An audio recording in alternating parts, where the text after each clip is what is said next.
Well, welcome. What a bizarre time in our life to be here at probably one of the last meetup groups allowed in the world. So thank you for risking your life.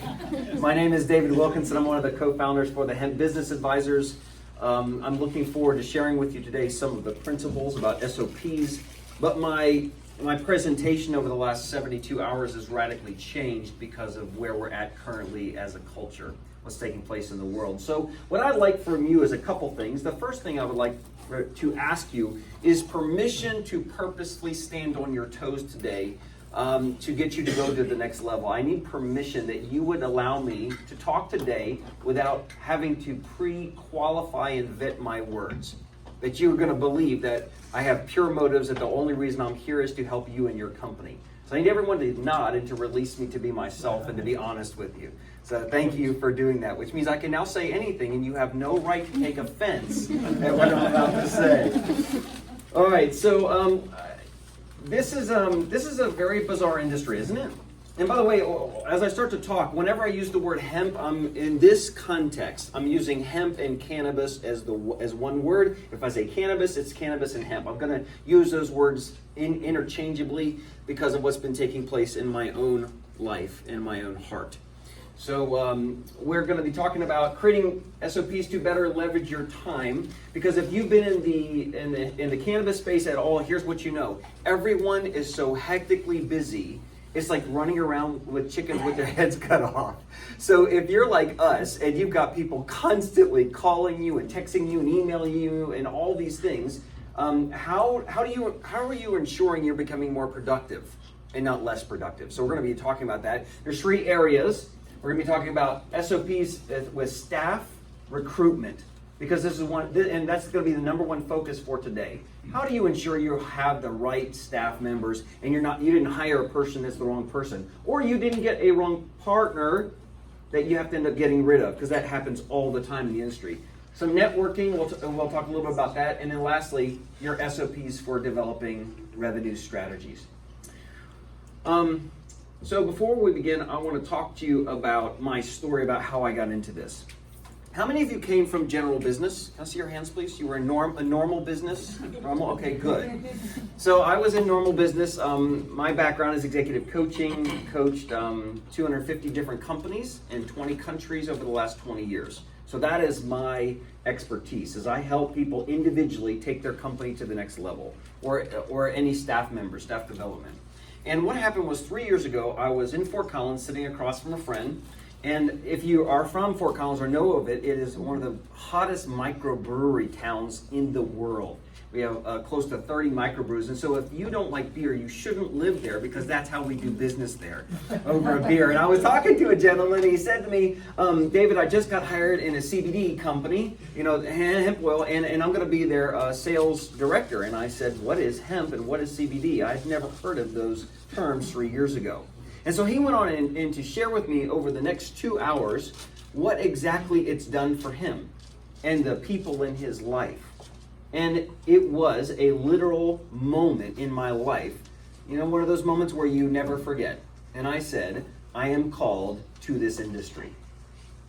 We started the Hemp Business Advisors because that's what the bank said that we would be allowed to do. We like to have our accounts open. 3 years ago, you open an account and say hemp. You might not even be able to get it open, but we called it the Hemp Business Advisors because that was the focus that we wanted to have. 3 years ago, I was still in my mindset back in Atlanta, Georgia, growing up religious and being against marijuana. For those of you that grew up in the Southeast, that was considered a huge no-no. You can go to jail. I mean, this was huge, and you had a stigma against people that did.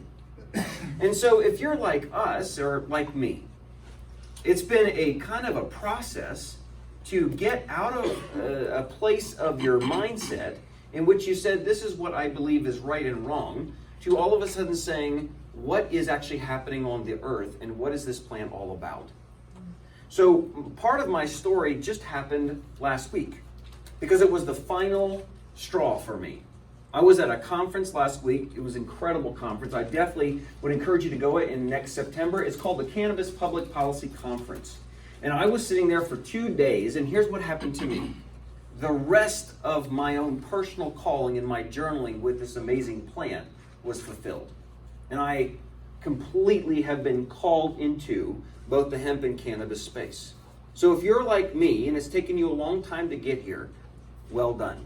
For those of you that didn't have any of those stigmas, I'm happy for you.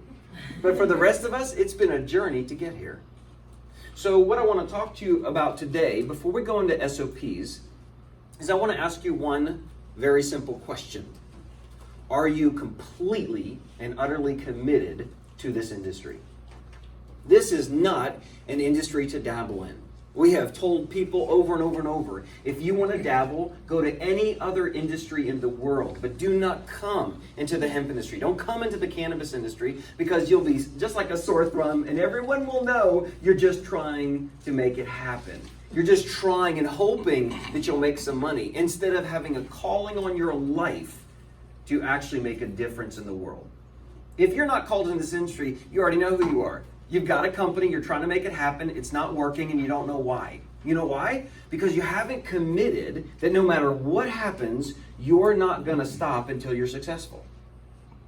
One of the speakers on the panel of this Cannabis Public Policy is in the room, and when I heard her speak about what she has done in the banking industry, it revolutionized my thought process of my own commitment of how far am I willing to go regardless of what anybody says or does. Will I keep pushing until the breakthrough happens in our nation? So, the coronavirus for me is one of the best things to ever hit this earth. I am so excited to be alive at this moment in our industry. Do you recognize the fact that the symptoms of the virus are in the very tinctures that will help people feel better? And the moment you have a president of a country who's caught the virus that has a product from one of our companies, and they take it and said, my system felt better, my symptoms decreased, and they go publicly and tell it on CNN or BBC, do you realize the opportunity that we have to make a difference in the entire globe for such a time as this? This wouldn't work 5 years ago. Nobody was allowed to do anything. And now we're at the cusp of the biggest breakthrough that you've ever seen globally with health because of what you're doing. I hope that you understand that if you're in this industry today, you are here because you're meant to be here. And it means that you can impact the whole globe with what you're doing. This is the best time to be alive. And you're going to see some of the most bizarre things in these next 12 to 24 months you've ever seen. And you know what's going to happen is the rules and regulations don't matter anymore when people keep getting sick and then say this is the solution to our sickness. It won't work. See, it doesn't matter about any regulations when people start getting sick. All they care about is getting better. They don't care about SOPs or anything else. What do you have for me? So I hope that you're committed.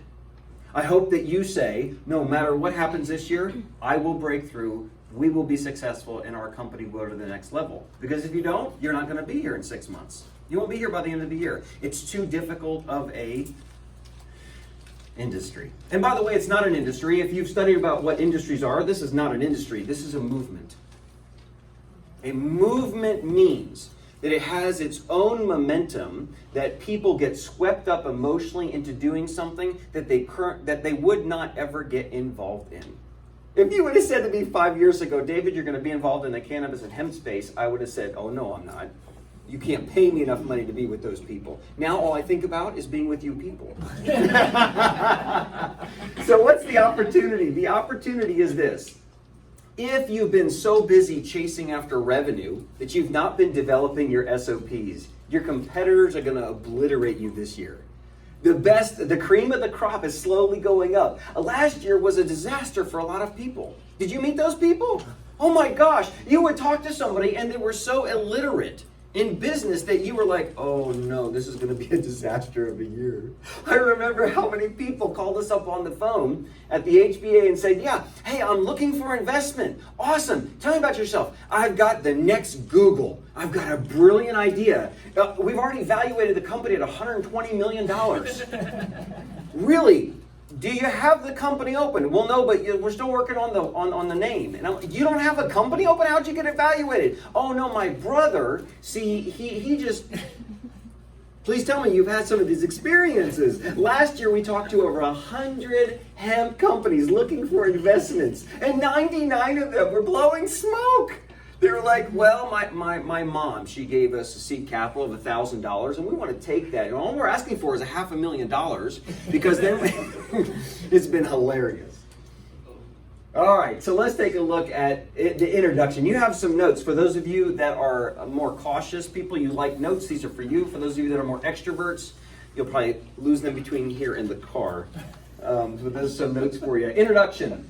So here's what it is. Because the hemp industry is only 15 months old, it's unrealistic to expect normal levels of professional maturity and productivity from even the most experienced business owners. This has been a shock. If you've come from general normal, because this is not a normal industry, if you come from normal business, you expect something. I need a business card. Who's got, besides my own? Okay, I got my own. So, nobody's got their business cards out. Come on, guys, it's network. Hey, thank you very much. So here's what we got. When somebody gives me a business card, in general business, I say this has got a 24-hour time bomb on it. And it's just normal. I will typically get back to you unless there's some major crisis. I'm in the middle of speaking.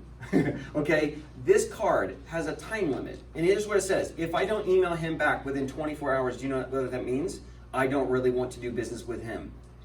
Do you know how many people I meet that says, oh yeah, I finally got done with my last business card from my last event that was 3 months ago?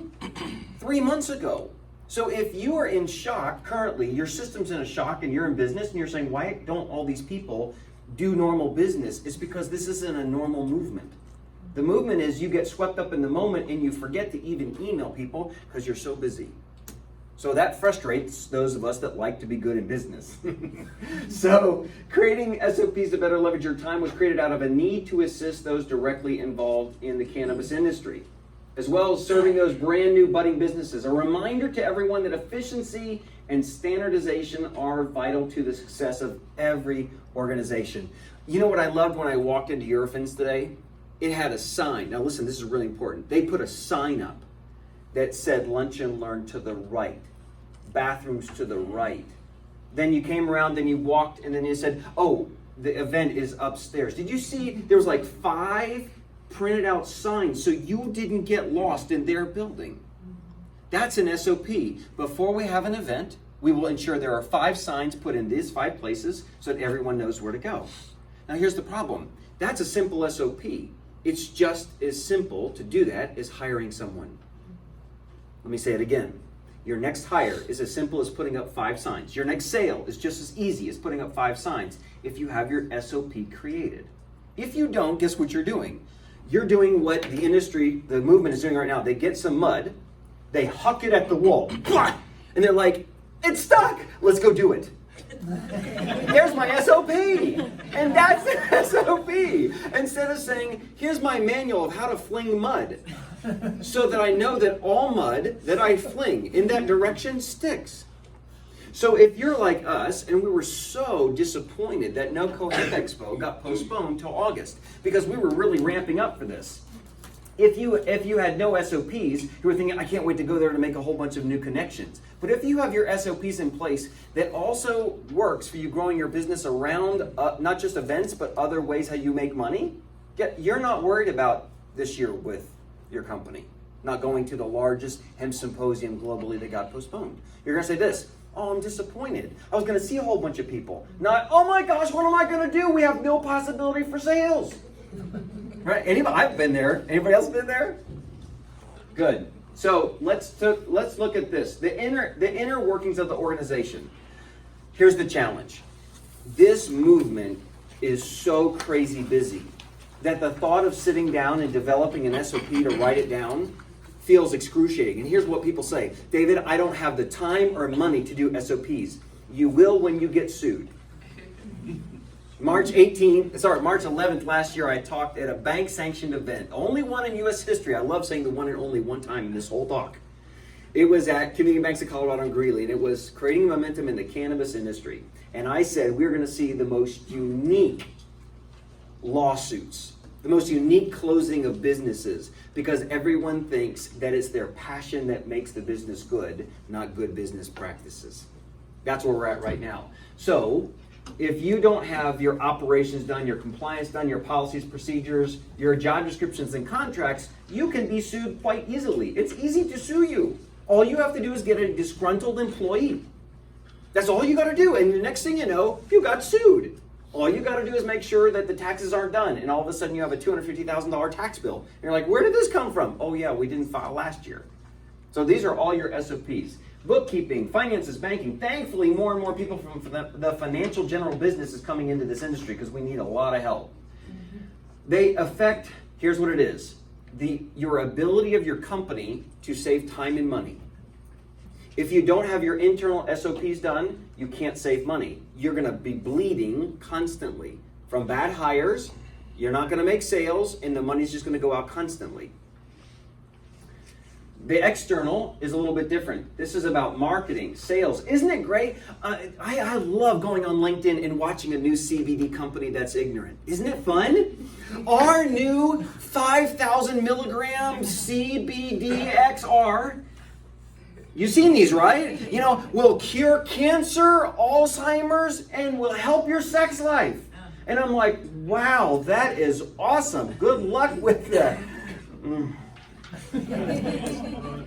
Coronavirus, yeah. We'll save you from the coronavirus. Marketing, sales, customer service, product testing. Oh, this is awesome, isn't it? Isn't it great to see some of the things online where people are upset with another person's company because they didn't do what they said? They're like, you gave me a fake COA where you said that you were GMP R4 compliant and you're not, and all these things are coming out because you know why? People are getting more verbal as they're getting screwed more often.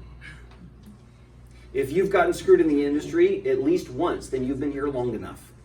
If you haven't been screwed yet, you haven't been in the industry long enough, because you're going to be. And it's a part of the stripes you get for being in the industry. You are. You're going to be screwed. You're going to be screwed out of money, out of emotion, out of your heart, out of your belief. That's what it takes to be in the movement. You're going to be screwed. And you got to accept it, or you're going to be bitter and you're going to leave it. So if you accept it, saying this is what's going to happen, it's okay. You don't cause it. But it's going to happen sometime, somewhere. Here's what's the challenge. If you're being screwed consistently, it's because you don't have your SOPs done, because they protect you from those types of people. Right now, I know you can walk into half the companies in the cannabis space and get hired right on the spot. But there's no signature, there's no contract, there's no job description, is there any incentives? Do people even know what incentives are in this industry? It's amazing, isn't it? Okay, so this helps with communication, recruitment of staff, other type topics. Here it is, it affects the effectiveness of the organization. When somebody says to me this, David, we're losing too much money, it means that the efficiency is broken with the internal SOPs. When they say we're not making enough money, it means that the SOPs are broken externally. They're not effective. So typically, a company is good at one of the two. In fact, if you are a business person who's more of an introvert, that's more cautious, and you like to do things like this, you know, you like that I have notes that has impressed you because they follow in order of the PowerPoint. If you're that type of person, typically you love working on internal SOPs because it means you don't have to see anybody. If you're an external person and you love going out and marketing and selling and you love your flyers and you think that's awesome and you love talking to people and now having a fist bump or non-hug and all this crap, if you like doing that kind of stuff, guess what? You love working on SOPs that make you money. But typically you're not good at both. So if you're not good at the internal, you typically lose too much money. You probably overpay people.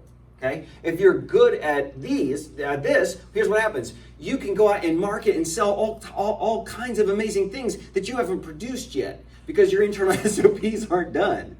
So typically you're one or the other. Hopefully with your team, you have somebody that's both externally and internally focused on developing your SOPs.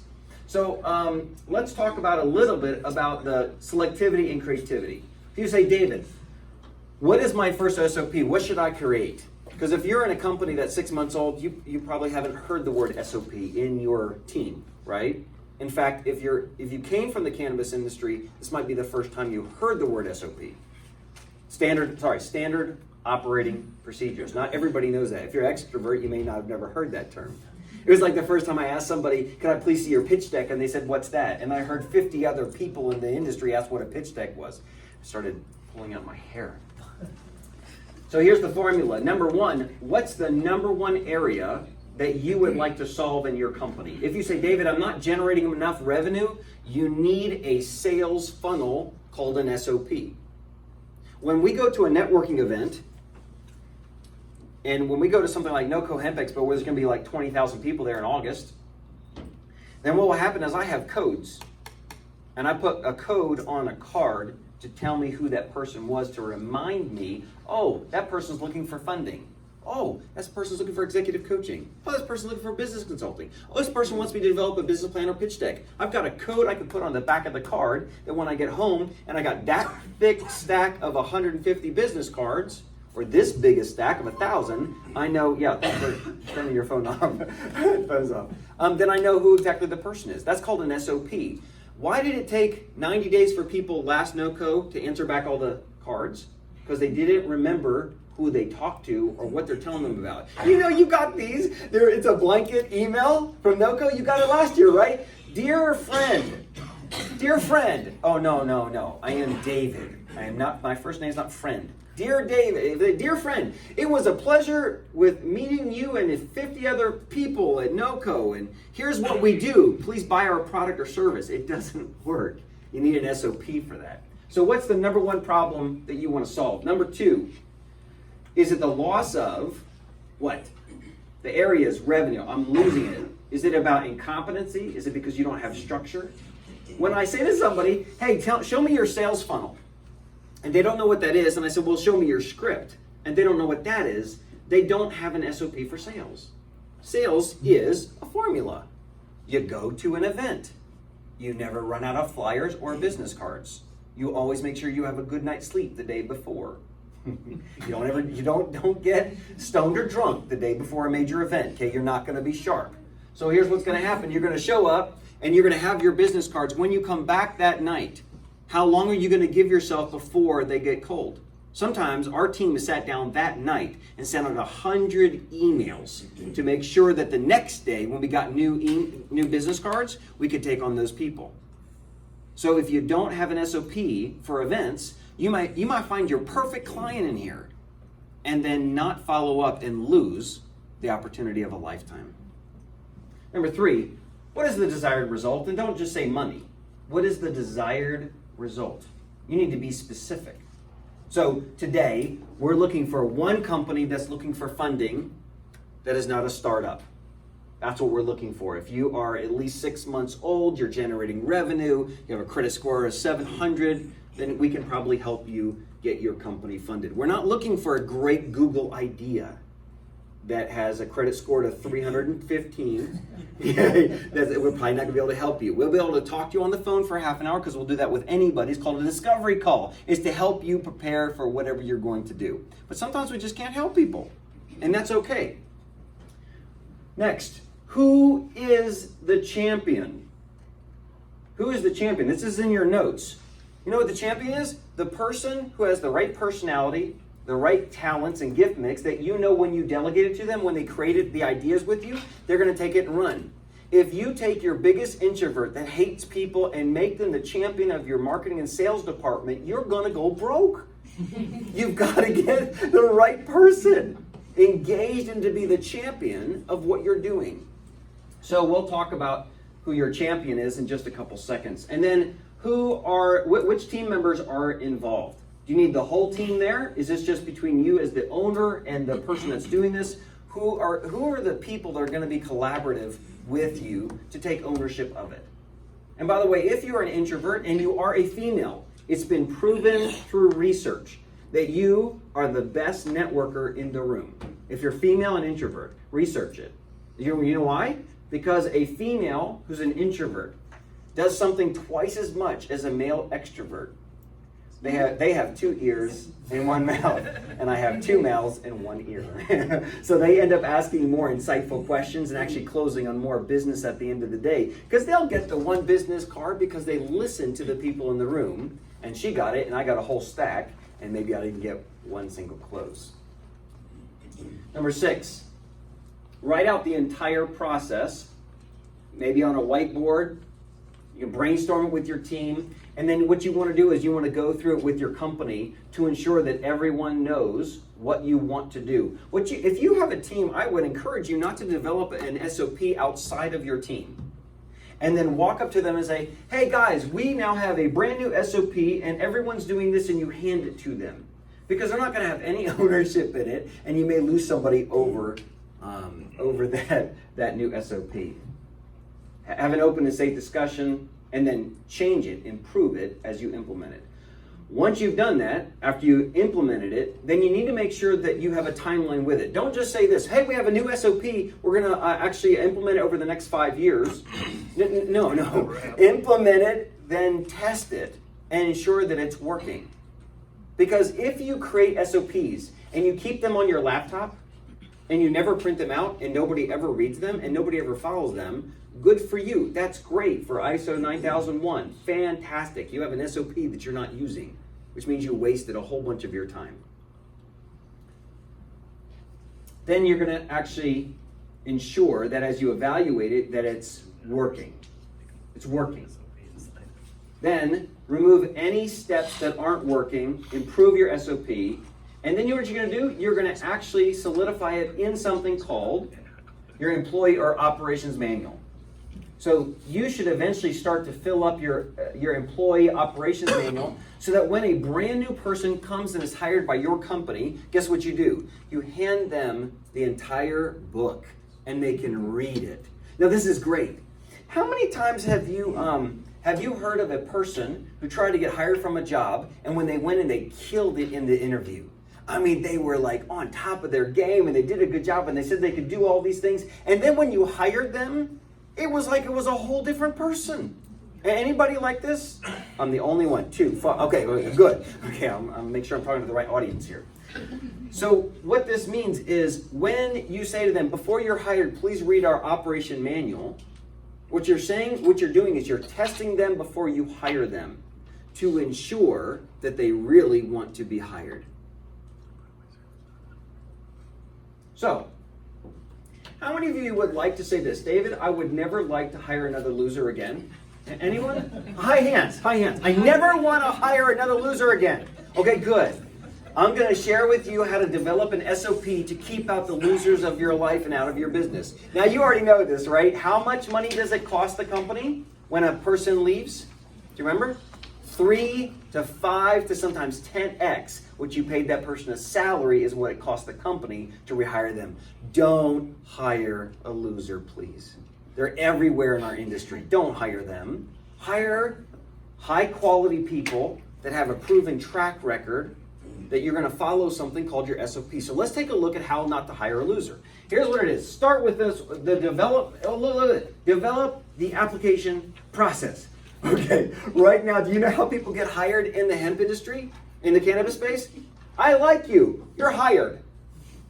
That's it. It's handshaking hiring. Now, if you're in a corporation and you've got all these systems in place, I apologize. This is redundant. But for the rest of you, this is not redundant. This is how people get hired, with a handshake instead of filling out an application. Here's a question. How about, what kind of questions do you want to ask in this industry that you typically wouldn't ask in other industries? How about this? Do you have a criminal background? When I think about a CPA, and let's say I'm looking for a new CPA. When I meet them, I never think about this. I wonder if the CPA has ever been to jail. It never crosses my mind. Unless you have a CPA I don't know about. But the application process is supposed to do something. It's supposed to weed out 75% of the wrong people for that position because the application proves it. For instance, if you go to Boulder, there's a place called Boulder Canopy. They have close to 500 applications for 10 slots to be filled. Out of the 500 companies that start, only right around 300 of them actually complete the application. And then out of the 300 application, only about 100 of them actually did it correctly. Which means you can fill out an application wrong because you didn't read something. And when you typed it in, the person knows they're just trying to get through. They're not serious about this. Because people that are serious about an application spend time on it to ensure that it's correct. Then they get their 10 out of 500. You need to include, please star this on your notes. Please star this. Inside their contract must say, this includes a 90-day trial. If you don't do this, you could hire a loser and get stuck with them. I understand Colorado's a state you can fire anybody about, but do it right. 90 days. You know why? Somebody can fake you out 30 days. They can. They can fake you out with a work ethic. They can fake you out 60 days with talking positive about others. They cannot fake you out 90 days. Somewhere, something's going to happen in those last 30 days that's going to reveal their character and their integrity, what they really believe and who they really are. And if they've got a lot of emotional baggage, you'll see it in the first 2 weeks, and you'll say, okay, this is not working. Okay, so please. Oh, here's what I like about this. Don't put it in writing. But let's say you test them out on a salary that's a much lower package for the first 90 days, and you can say, this is negotiable after your 90 days. This is what we have told so many of our clients. Have a big bonus, which you would have paid them on the 90th day if you really want to keep them long term. Don't put it in writing. If you're a person that likes to put everything in writing, don't put that there's a bonus in there. Don't tell them that.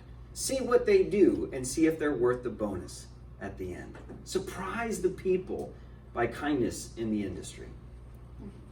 Number 3, you must create the job description and contract.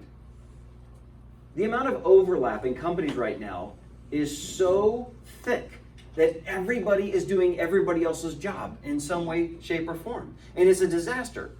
Because if you're at the top of the company, the last thing you want to do is go in here and all of a sudden say, well, I'm an extraction company, I've got to start cleaning this, and I've got to do this, and I've got to do compliance, and all of a sudden you're doing everybody else's job.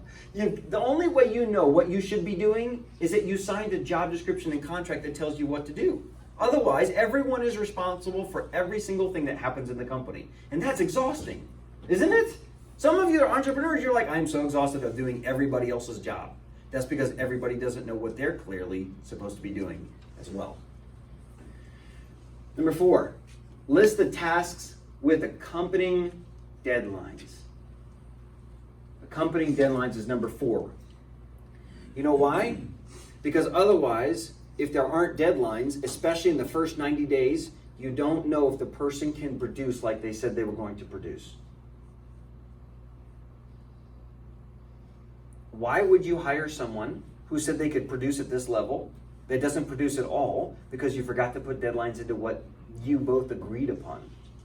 I don't know about you, but I have found in the cannabis industry that so many people think that they do so much more than what they could really do.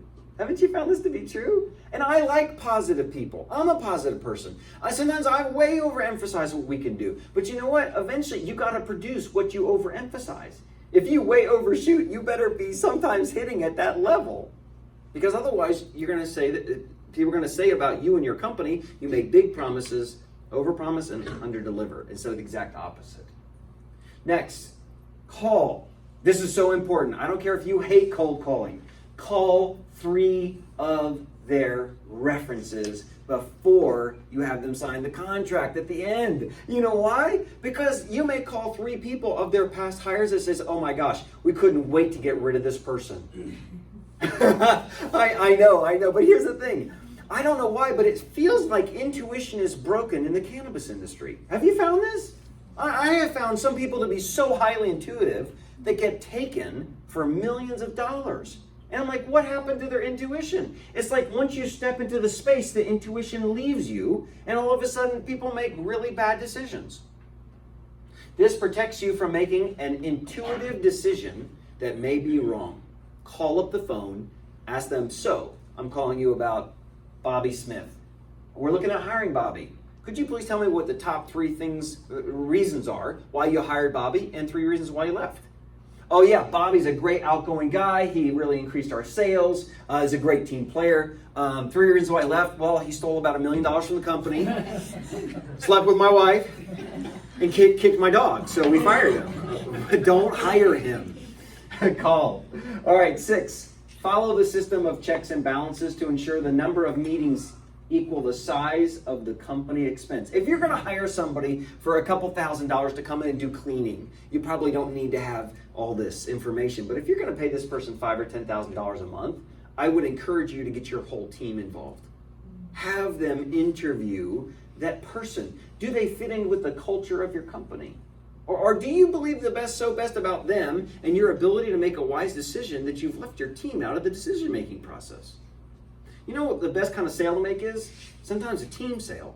It's a group sale where you get your team together and you talk to another customer and you can sell them, because sometimes they're like, wow, your whole team was here. You really care about me and my company and me purchasing a product or service from you. Don't think it's always up to you. Make your team involved in it. And this is the most important one, and the most important part of our day is DISC personalities. We've been training in DISC now for over 20 years, and here's what we found.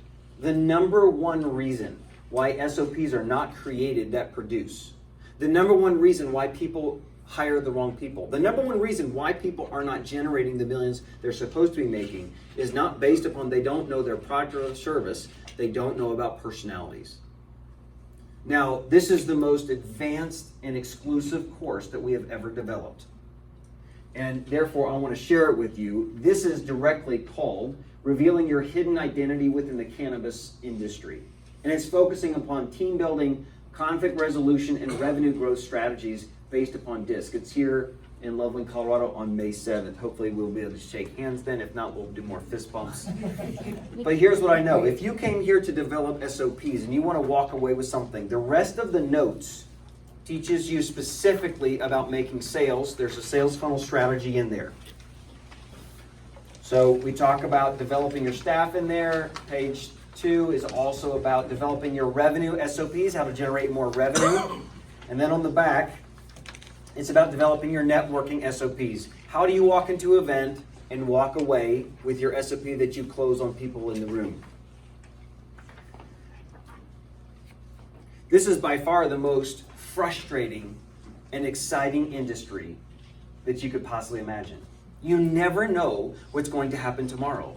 Really, you have no idea what President Trump could sign to change all of our lives forever. You don't know what the Colorado government's going to do. Tonight, they could make a major decision that would revolutionize the banking industry, the financial industry.